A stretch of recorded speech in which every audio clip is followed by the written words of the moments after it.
Kings 8, nay, Elijah and Obadiah. After a long time, in the 3rd year, the word of the Lord came to Elijah, "Go and present yourself to Ahab, and I will send rain on the land." So Elijah went to present himself to Ahab. Now the famine was severe in Samaria, and Ahab had summoned Obadiah, his palace administrator. Obadiah was a devout believer in the Lord. While Jezebel was killing off the Lord's prophets, Obadiah had taken 100 prophets and hidden them in 2 caves, 50 in each, and had supplied them with food and water. Ahab had said to Obadiah, "Go through the land to all the springs and valleys. Maybe we can find some grass to keep the horses and mules alive, so we will not have to kill any of our animals." So they divided the land they were to cover, Ahab going in one direction and Obadiah in another. As Obadiah was walking along, Elijah met him. Obadiah recognized him, bowed down to the ground, and said, "Is it really you, my lord Elijah?" "Yes," he replied. "Go tell your master, Elijah is here." "What have I done wrong?" asked Obadiah, "that you are handing your servant over to Ahab to be put to death? As surely as the Lord your God lives, there is not a nation or kingdom where my master has not sent someone to look for you. And whenever a nation or kingdom claimed you were not there, he made them swear they could not find you. But now you tell me to go to my master and say, 'Elijah is here.' I don't know where the Spirit of the Lord may carry you when I leave you. If I go and tell Ahab, and he doesn't find you, he will kill me. Yet I, your servant, have worshipped the Lord since my youth. Haven't you heard, my lord, what I did while Jezebel was killing the prophets of the Lord?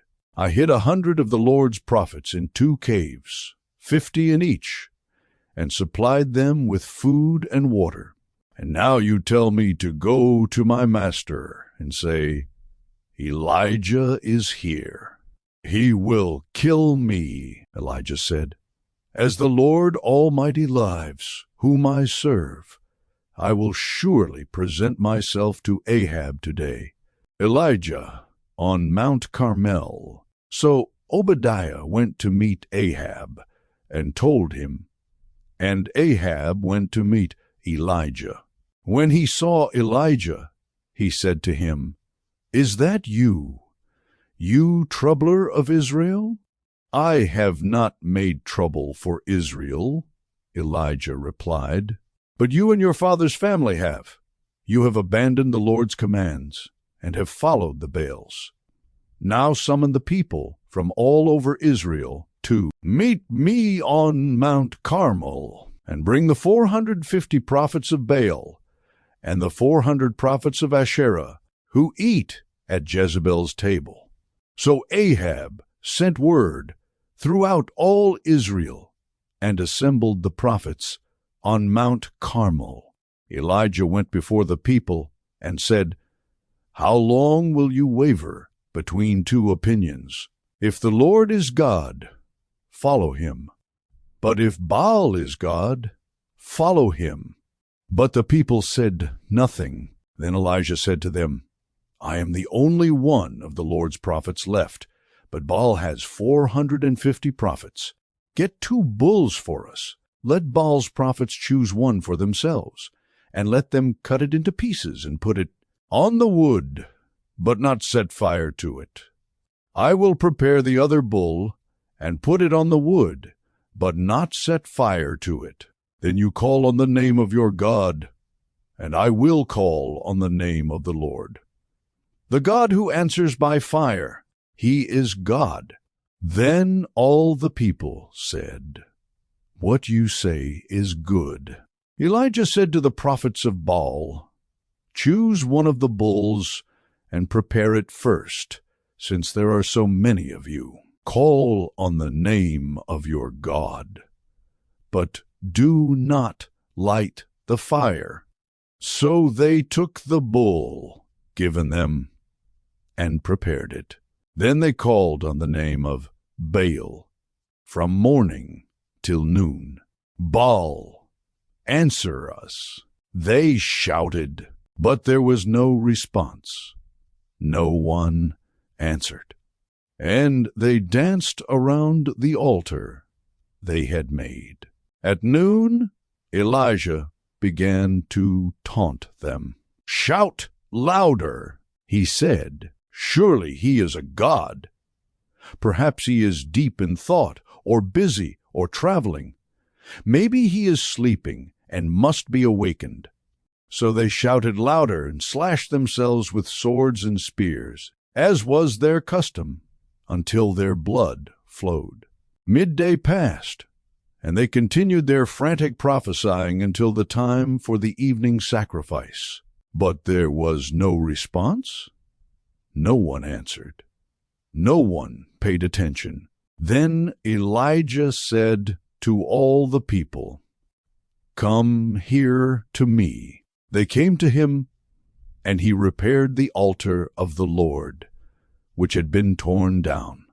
Elijah took 12 stones, one for each of the tribes descended from Jacob, to whom the word of the Lord had come, saying, "Your name shall be Israel."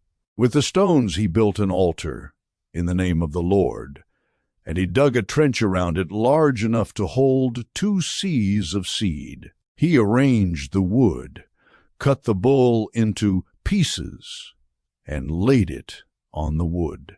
Then he said to them, "Fill 4 large jars with water, and pour it on the offering and on the wood." "Do it again," he said, and they did it again. "Do it a 3rd time," he ordered, and they did it the 3rd time. The water ran down around the altar and even filled the trench.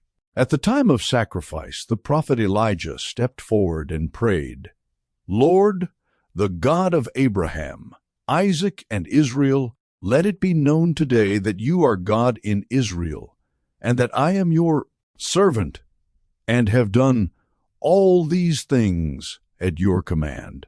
Answer me, Lord, answer me, so these people will know that you, Lord, are God, and that you are turning their hearts back again." Then the fire of the Lord fell and burned up the sacrifice, the wood, the stones, and the soil, and also licked up the water in the trench. When all the people saw this, they fell prostrate and cried, "The Lord, He is God! The Lord, He is God!" Then Elijah commanded them, "Seize the prophets of Baal. Don't let anyone get away." They seized them, and Elijah had them brought down to the Kishon Valley and slaughtered there. And Elijah said to Ahab, "Go, eat and drink, for there is the sound of a heavy rain." So Ahab went off to eat and drink, but Elijah climbed to the top of Carmel, bent down to the ground, and put his face between his knees. "Go and look toward the sea," he told his servant. And he went up and looked. "There is nothing there," he said. 7 times Elijah said, "Go back." The 7th time the servant reported, "A cloud as small as a man's hand is rising from the sea." So Elijah said, "Go and tell Ahab, hitch up your chariot and go down before the rain stops you." Meanwhile, the sky grew black with clouds. The wind rose, a heavy rain started falling, and Ahab rode off to Jezreel. The power of the Lord came on Elijah, and tucking his cloak into his belt, he ran ahead of Ahab all the way to Jezreel.